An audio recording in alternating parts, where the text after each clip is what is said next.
Monsieur le maire, bonjour. Bonjour, monsieur le journaliste. Je rappelle, vous êtes Idriss Souyaya, vous êtes maire de la commune de Djougou. Merci d'avoir décroché mon appel ce matin et d'accepter de nous parler au téléphone au sujet de votre commune.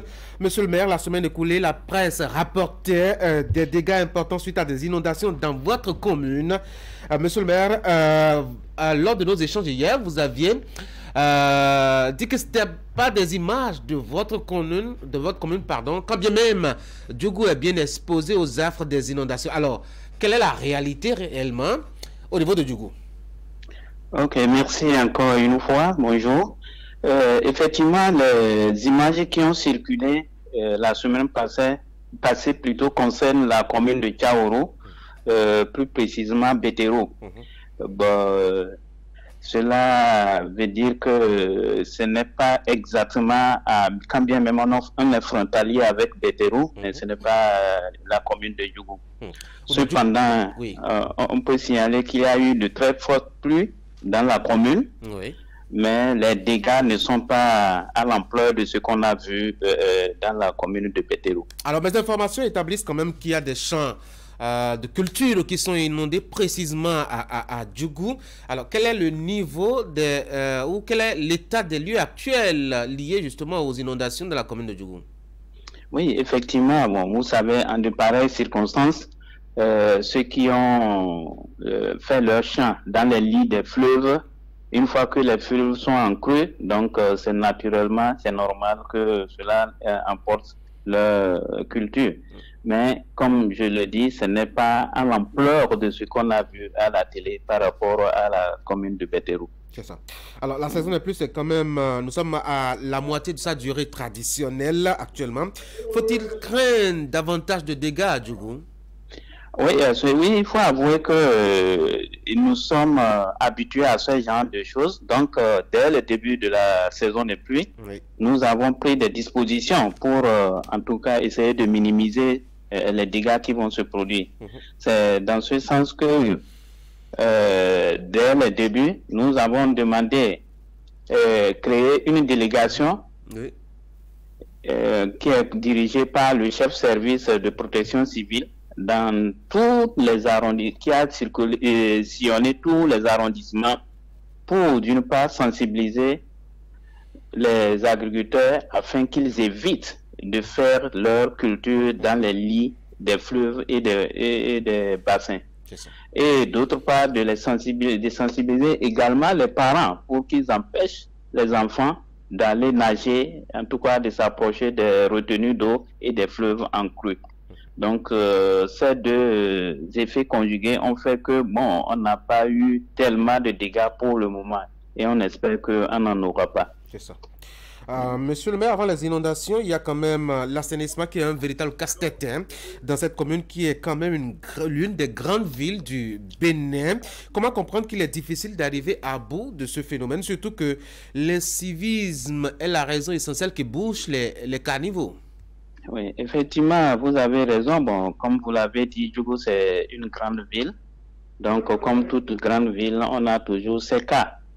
Et il faut avouer aussi que, comment on appelle, les caniveaux qui sont actuellement à Djougou ne sont pas, ne peuvent pas contenir les flux d'eau qui se passent, et comme l'incivisme s'en mêle, donc il y a ce qu'on observe. Cependant, il faut dire, avec l'action actuelle du gouvernement, les projets, nous avons précisément le projet BRIC qui va, d'ici la fin du mois ou le mois prochain, commencer par construire les caniveaux, les grands collecteurs, ce qui va nous permettre d'évacuer nos eaux usagées et les déchets sans trop de difficultés. Mais en attendant, il faut déjà travailler au civisme des populations, et c'est là où le bas blesse. Effectivement, bon, nous ne cessons de faire des communiqués radio pour mobiliser, pour demander aux populations d'éviter. Les caniveaux ne sont pas faits pour collecter les déchets ménagers. On a actuellement un projet, bon, qui a déjà commencé à mettre dans les quartiers des points de collecte, comme on appelle, des déchets ménagers. Donc tout ça là va concourir à, comment on appelle, diminuer, assainir la ville. Oui, mais c'est vrai que Djougou a besoin véritablement de grandes réalisations infrastructurelles. Le projet asphaltage dans sa phase première n'a pas pris en compte la commune. Vous venez d'annoncer, je dois dire, la construction de collecteurs et de caniveaux. On attend toujours le marché qui est en construction. Monsieur le maire, pendant combien de temps les populations doivent attendre? Bon, je crois que pour ceux qui visitent Djougou, vous allez voir que le marché est dans sa phase finale. La construction est en train de finir.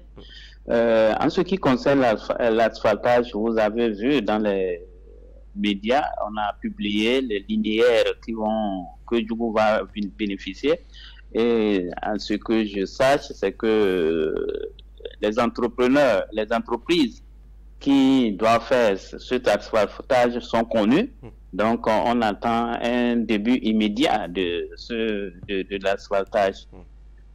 Donc, pour le moment, on prie seulement, on demande aux populations d'espérer et que tout, Inch'Allah, avec tout ce qu'on a comme projet à Djougou, dès que ça va se démarrer, je crois que Djougou va connaître, comment on appelle, un nouveau visage et ce sera à la hauteur de la ville qu'on souhaite avoir.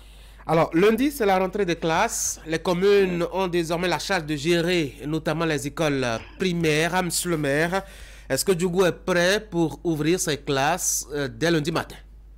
Merci beaucoup pour la question. Effectivement, nous avions eu à réunir tous les acteurs de l'enseignement, notamment les CRP, les directeurs d'école, en début de semaine, cette semaine même.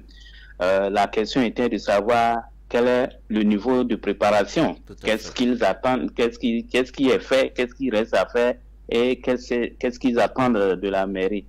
Donc, au vu de cette réunion, nous avons compris qu'ils sont prêts. Tout est mis en la rentrée, la pré-rentrée a été effective, et tout est mis en place. Cependant, on déplore le fait que les parents n'amènent pas les enfants pour les inscriptions. Ils pensent que c'est le lundi prochain qu'ils doivent le faire. Et donc, on a tout fait, on a essayé de faire des communiqués pour demander aux parents que c'est dans cette semaine que les inscriptions se font et que le lundi prochain, c'est la rentrée. Les classes commencent. Donc, on est au niveau de la mairie. En amont, nous avons dans notre budget actuel, en tout cas, on a prévu près de 2000 tables bancs pour soutenir les classes. On a prévu la construction de 10 salles de classe, le forage des retenues d'eau dans les écoles à cantine 10. On a prévu aussi la construction de 3 complexes réfectoires et comment on appelle, foyer pour les cantines scolaires. Donc, nous avons pris déjà des dispositions pour que cette année, les écoles se passent très, très bien. Ça, c'est les dispositions pratiques. Mais monsieur le maire, on connaît un peu la commune pour son faible score, en matière d'examen nationaux, surtout pour ce qui concerne les filles. Cette année, quelles seront les actions spécifiques en la matière pour aider les filles à aller à l'école et surtout à s'y maintenir? Oui, effectivement, vous avez raison. Au-delà de ce que vous avez dit, il y a aussi le grand taux d'abandon qu'on a observé. Oui. Donc, tout ça, là, nous avons fait une table ronde, on s'est réunis, on a pris des dispositions pour pouvoir suivre ça. Parmi ces dispositions, on a demandé aux autorités de l'enseignement de nous fournir par trimestre les statistiques. Cela nous permettra d'avoir le taux d'abandon dès le début.